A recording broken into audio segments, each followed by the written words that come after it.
action. This is just a square piece of stock.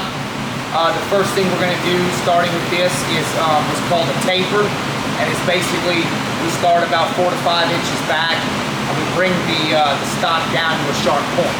So that's what we're going to start on right now. All right, ready to come in? Get your hammer.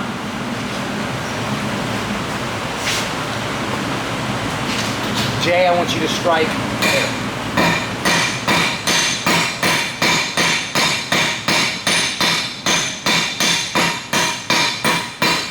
Hold, flip, flip, upright.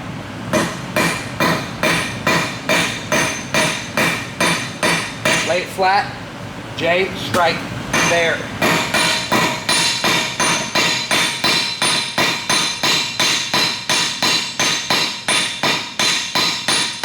Hold, upright.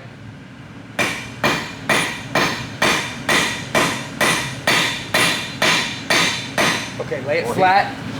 More heat. This is called a flattener. It takes out a lot of the hammer strikes that we've made. Hold that, give me your hammer. Move it back. Move forward, Gio. All right, flip. Lay it on. Move it back. All right, pause.